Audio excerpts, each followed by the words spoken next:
লক্ষ্য কৰেছে যে তিলপুখুৰী, বাঁশবাৰী, বালাৰপেট এই অঞ্চলৰ ৰাইজে মানে যিটো ইয়াৰ প্ৰধান ৰাস্তা মানে ইয়াৰ এই গাঁওসমূহৰ মাজেদি গৈছে সেই ৰাস্তাটো মানে বানপানীয়ে ক্ষতিগ্ৰস্ত কৰিছে।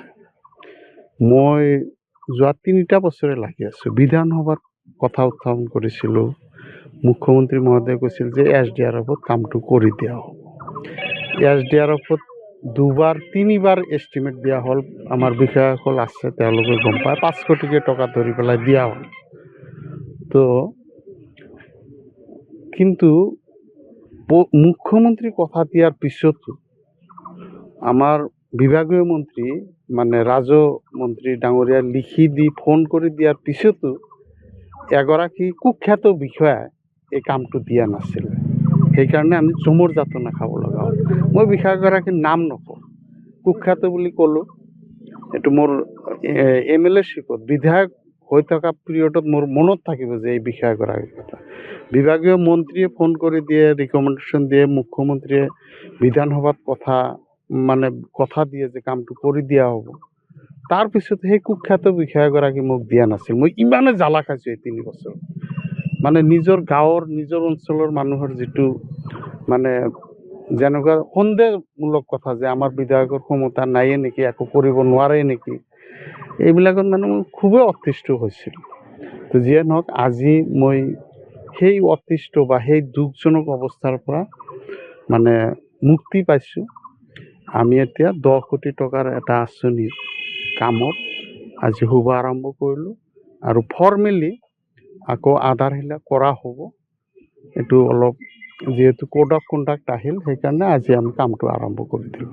আৰু বিতংকে যিদিনাখন আমি ফৰ্মেলি কৰিম মানে ফাউণ্ডেশ্যন আধাৰশিলা কৰা হ'ব, হয়তো মুখ্যমন্ত্ৰী মহোদয়েও আহি কৰিব পাৰে, যিহেতু ডাঙৰ কাম, বা আমি নিজেও লক্ষ্য কৰিছে যে তিলপুখুৰী, বাঁশবাৰী, বালাৰপেট এই অঞ্চলৰ ৰাইজে মানে যিটো ইয়াৰ প্ৰধান ৰাস্তা মানে ইয়াৰ এই গাঁওসমূহৰ মাজেদি গৈছে সেই ৰাস্তাটো মানে বানপানীয়ে ক্ষতিগ্ৰস্ত কৰিছে। মই যোৱা ৩টা বছৰে লাগি আছোঁ। বিধানসভাত কথা উত্থাপন কৰিছিলোঁ। মুখ্যমন্ত্ৰী মহোদয়ে কৈছিল যে SDRFত কামটো কৰি দিয়া হ'ব। SDRFত ২বাৰ ৩বাৰ এষ্টিমেট দিয়া হ'ল। আমাৰ বিষয়াসকল আছে, তেওঁলোকে গম পায় ৫ কোটি টকা ধৰি পেলাই দিয়া হ'ল। তো কিন্তু মুখ্যমন্ত্ৰী কথা দিয়াৰ পিছতো আমাৰ বিভাগীয় মন্ত্ৰী মানে ৰাজহ মন্ত্ৰী ডাঙৰীয়া লিখি দি ফোন কৰি দিয়াৰ পিছতো এগৰাকী কুখ্যাত বিষয়াই এই কামটো দিয়া নাছিলে। সেইকাৰণে আমি চমুৰ যাতনা খাব লগা হ'ল। মই বিষয়াগৰাকীৰ নাম নকওঁ, কুখ্যাত বুলি ক'লোঁ। এইটো মোৰ MLA-শ্বিপত বিধায়ক হৈ থকা পিৰিয়ডত মোৰ মনত থাকিব যে এই বিষয়াগৰাকীৰ কথা। বিভাগীয় মন্ত্ৰীয়ে ফোন কৰি দিয়ে, ৰিকমেণ্ডেশ্যন দিয়ে, মুখ্যমন্ত্ৰীয়ে বিধানসভাত কথা দিয়ে যে কামটো কৰি দিয়া হ'ব। তাৰপিছত সেই কুখ্যাত বিষয়াগৰাকী মোক দিয়া নাছিল। মই ইমানে জ্বালা খাইছোঁ এই ৩ বছৰ। মানে নিজৰ গাঁৱৰ, নিজৰ অঞ্চলৰ মানুহৰ যিটো মানে যেনেকুৱা সন্দেহমূলক কথা যে আমাৰ বিধায়কৰ ক্ষমতা নাইয়ে নেকি, একো কৰিব নোৱাৰে নেকি, এইবিলাকত মানে মই খুবেই অতিষ্ঠ হৈছিলোঁ। তো যিয়ে নহওক, আজি মই সেই অতিষ্ঠ বা সেই দুখজনক অৱস্থাৰ পৰা মানে মুক্তি পাইছোঁ। আমি এতিয়া 10 কোটি টকাৰ এটা আঁচনিৰ কামত আজি শুভ আৰম্ভ কৰিলোঁ আৰু ফৰ্মেলি আকৌ আধাৰশিলা কৰা হ'ব।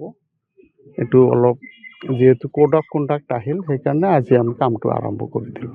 আৰু বিতংকে যিদিনাখন আমি ফৰ্মেলি কৰিম মানে ফাউণ্ডেশ্যন আধাৰশিলা কৰা হ'ব, হয়তো মুখ্যমন্ত্ৰী মহোদয়েও আহি কৰিব পাৰে, যিহেতু ডাঙৰ কাম, বা আমি নিজেও যিকোনো খবৰৰ বাবে যোগাযোগ কৰক 7099017330 লগতে 7099017110 নম্বৰত।